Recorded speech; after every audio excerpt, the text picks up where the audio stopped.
บายดีทุกคน Happy New Year ซีแอโรวอชิงตันวัดวิสัยรามและทุกคนเด้อพาทุกคนได้มาเบิ่งการทับมุนตักบาตรบุญปีใหม่อยู่วัดวิสัยรามและทุกคนเนาะ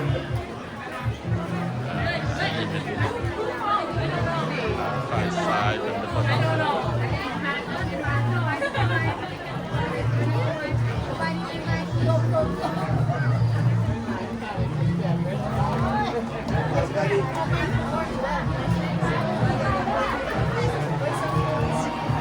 วันนี้คนมาทำบุญตักบาตรหลายนะทุกคนเนาะ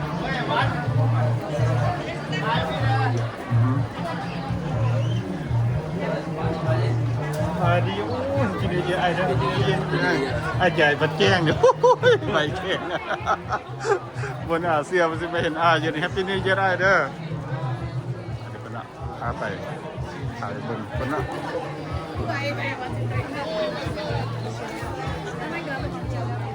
สบายดีเจ๊สบายดี แฮปปี้นิวเยียร์อีกแล้วไม่มีซ้อมจูนซ้อมหาด้วยกันเลยสายยาลา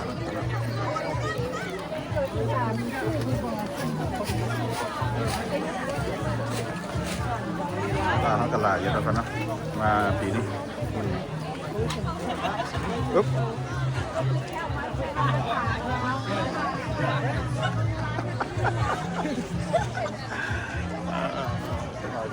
เป็นNew Year จ้ะHi เจ๊สบายดี Happy New Year ไอ้ตัวดิ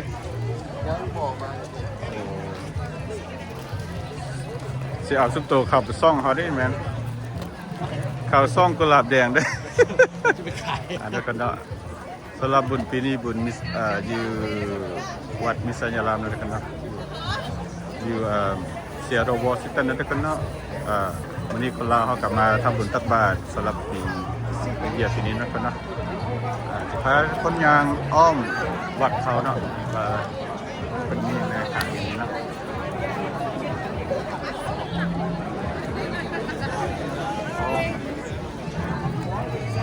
Happy New Year Happy New Year to you all อันนี้จะเป็นคนลาว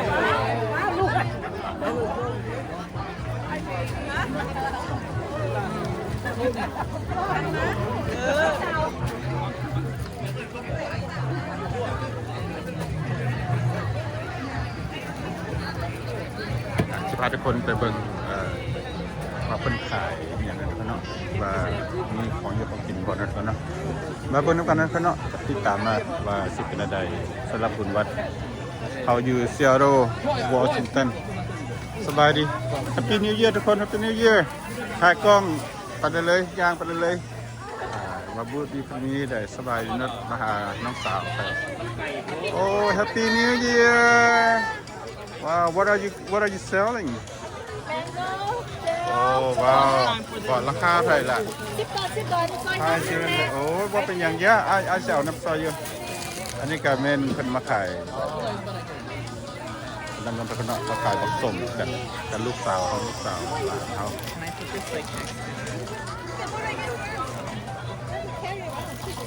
I think น้อยเราสิมาเอาซอยอยู่ขายชื่อเลยนะสบายดีลูกถ้าเป็นนี้เยอะแล้วนะ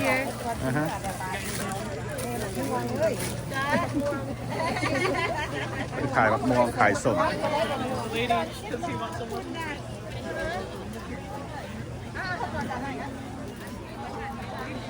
ขายติ๊กเข่าก็เลยแบบเป็นขายโอ้ยมันก็ทุกคนขายร้าน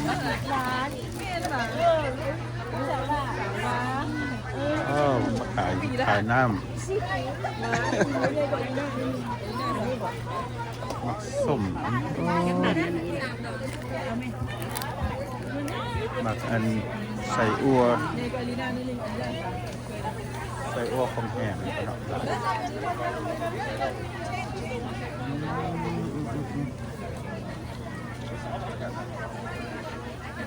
บติดตามมาเบิ้งข้าวเหมาสงสัยมันข้าวเหมาบ้านเขาดิแม่ละข้าวเหมาNice birthday gift. Should I get this one or this one? Wow.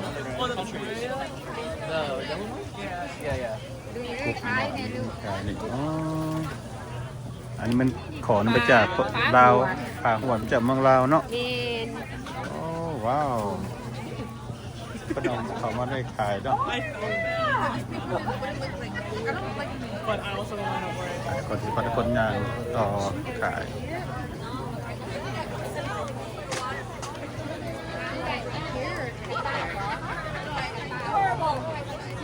อันนั้นเอาไว้ไอ้ซาวเหรียญเด้อเอาไว้รถแล้วจนอาจะมาเอาไปบักม่วงกับเจียวจ้ะไปพัฒคนงานต่อ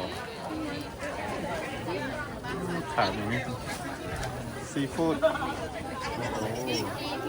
จริงๆอ๋อ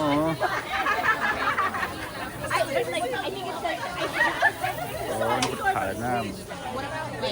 นี่ขายกาแฟอันนี้ขนมไปต่อ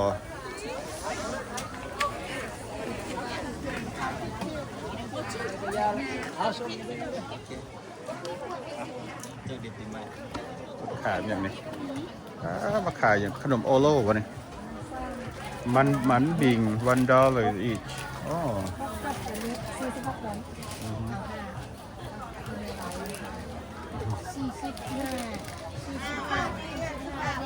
เส้นข้าวเปียกก็มีว้าวสดเลยเนาะ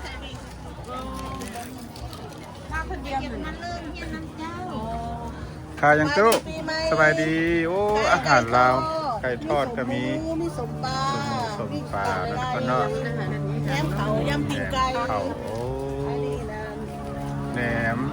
ซุปหน่อไม้แกงหน่อไม้โอ้เป็นอาหารลาวนะเนาะโอ้สบายดีไงตลาดปากเซ่ตลาดจักรซักนี่ว่าตลาดจักรซักทานกันเองดีนะแมนแต่ว่าต้องการยังต้องซิมว้าวโอเคซื้อคนว่าบ่มีปัญหาลาบชิ้นใช่บี้โอ้ลาบชิ้นขายได้หันลาบชิ้นรับแต่10 เหรียญไปบ่นี่10 เบิดเนาะยำปีกไก่ก็ออกก็ได้เขาพักค่ะเป็นข้าวผัดเนาะเอาเนมเข้าดูอันนึ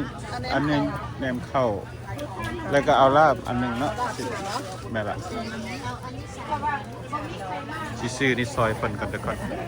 เพราะว่าซอยเดค่าเป็นจักรลาเนาะ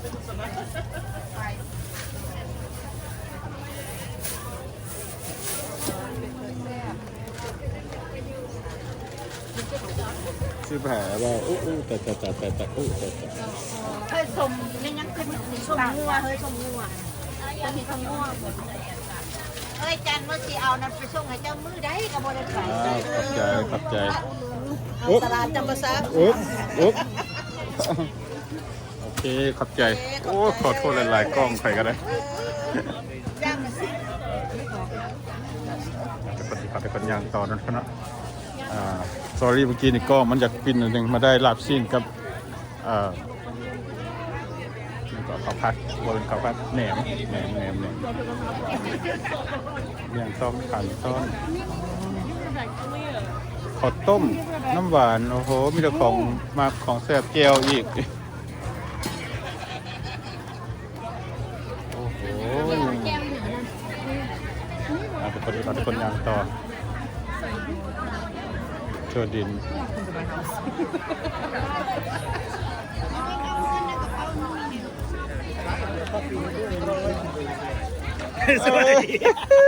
I'm just gonna learn from this guy right here. Hello, welcome to what we say เนาะที่ส่งสิอาหารป่ะขอบใจทุกคนเนาะสิเป็นรีวิวอาหารในเพิ่นเมื่อกี้นี่ทุกคนไปต่ออาหารสดๆอาหารแซ่บ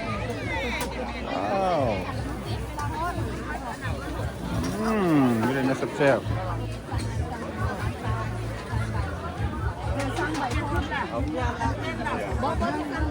เอาซาลาเปาเลยเจอไอ้ใหญ่ไฟแล้วไอ้เจ้าหน้าซัดไปเลยอันนี้เป็นบัตรดีสัญลักษณ์เลยเนาะอันนี้เป็นทางขางบัตรนะที่เป็นมาขาย ขอกับข้าวต้มขนมเนาะโอ้สบายดีพ่อลุงไปเพิ่นไปขายอย่างขายข้าวต้มขนมข้าวส้มข้าวแตงโอ้โหเบื้องแก่นี่เบื้องแก่รู้สึกว่าเบื้องแก่นั่นแบบนี้แก่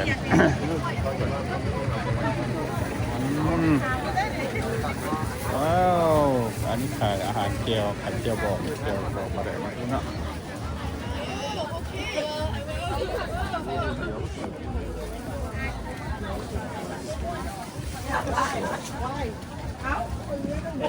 ขายเสื้อขายส้มโอ้โห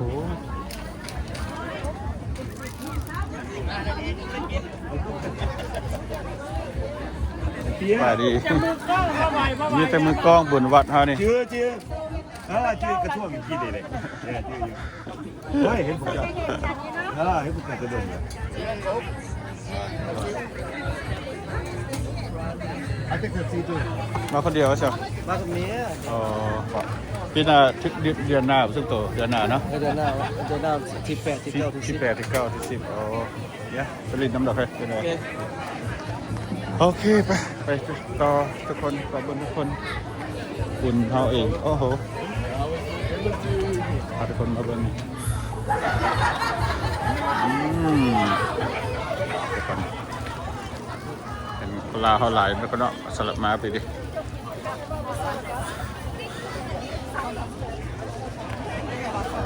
อันนี้ว่าให้ตอนไอ้เบ้าแล้วก็ไปเอาอันใจบักม่วงกับแก้วกับสาเวียนของเรา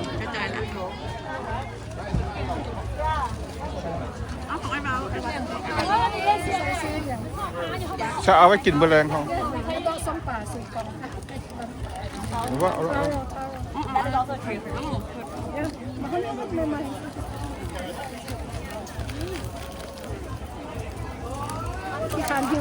ไอ้ดอกไรว่าสบายดี brother Happy New Year I thought she's here already. She's not here? Not yet I see your grandma Where? She's out there somewhere Then she should be here. Right there she's in the corner Sorry. Your wife right there Right there เอาละ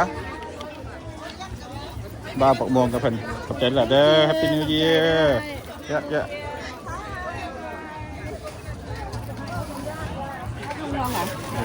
เจลพ่อง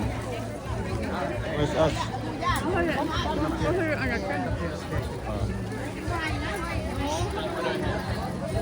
เวลาก็ได้ว่า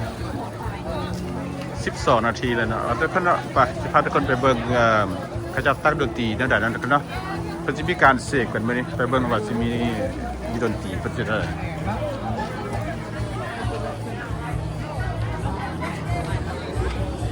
Happy New Year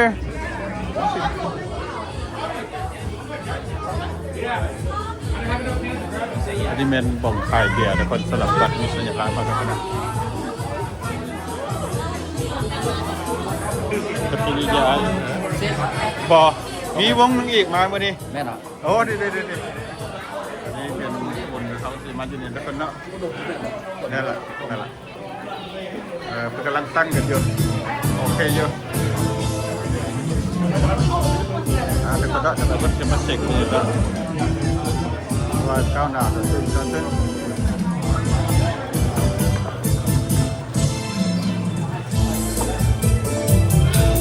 อันนี้เป็นดนตรีแล้วทุกคนเด้อเวลาก็จะมวนกันนี่แล้วก็เนาะสบายดีท่านสบายดีอันนี้ก็มาดักดนตรี Happy New Year เสีย Happy New Year เอาคักเด้อเด้อเอาคักเด้อแล้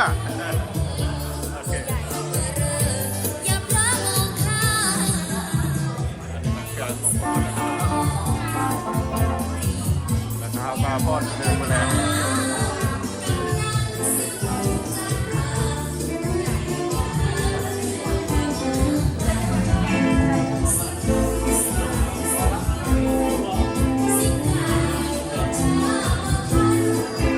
ถ้าไปกดไปเบิ้ล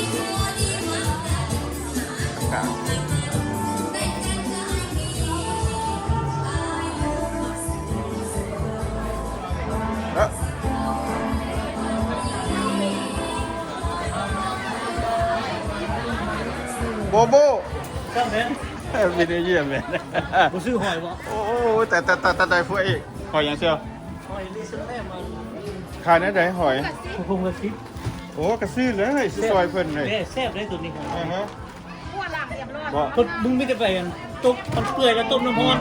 จุบลงแล้วขึ้นรถกินวาซาบิแม่น เอาไว้ค่อย10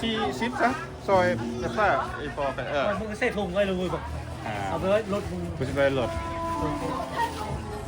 อาเชียจับกล้องวนเดิมหานี่ โอ้ย หานี่กูเห็นยูทูบอยู่ เป็นยูทูบหรือว่ายูทูบเมอร์วะ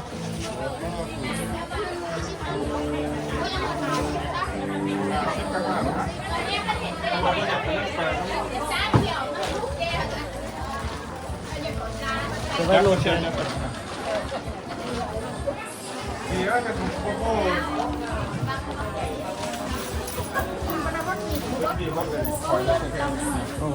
มึงอย่าไปลวกโดนเด้อแมน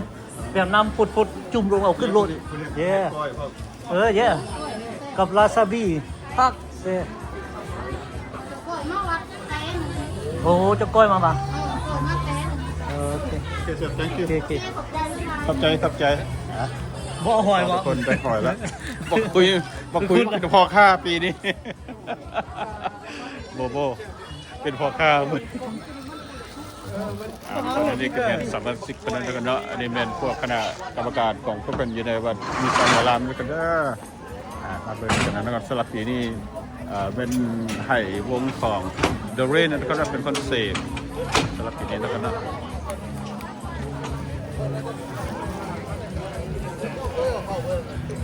มาเห็นไอ้ใสไข่โอ้ไอ้ใสแดง Happy New Year Happy New Year ไอ้ Good job Good to see youมีคนไปโอ้ได้ของดีแล้วสำหรับปีนี้เนาะเนาะสบายดีตัวแม่เอ้ามาคนเดียวติอ๋อแฮปปี้นิวเยียร์ได้ไหมเด้อมื้อแรงคุณไปลินบ้านอีพอซื้อโรตีกันจังหน่อยมื้อแรงได้หอยนี่สิมื้อลวกมื้อแรงนี่นะฮะแฮปปี้นิวเยียร์เห็นอันกันละสำหรับวิดีโอนี้สำหรับอย่างสิได้จบไปกันนะแล้วก็ได้มาออมแอมสำหรับวัดมิสัญญารามเท่านั้นนะหวังว่าทุกคนที่ติดตามอีกนะครับแฮปปี้ลาวนิวเยียร์ปี2025อยู่ที่วัดอริยารามนะทุกคนเด้ออาจจะได้การพักแต่งกันนะทุกคนเนาะบางคนลาวเขาอ้าวขึ้นไปเชิญกันไปโอเคนะครับเนาะสำหรับคลิปนี้จบไปแล้วนะโอกาสหน้าเจอกันใหม่นะครับบ๊ายบายนะครับเนาะ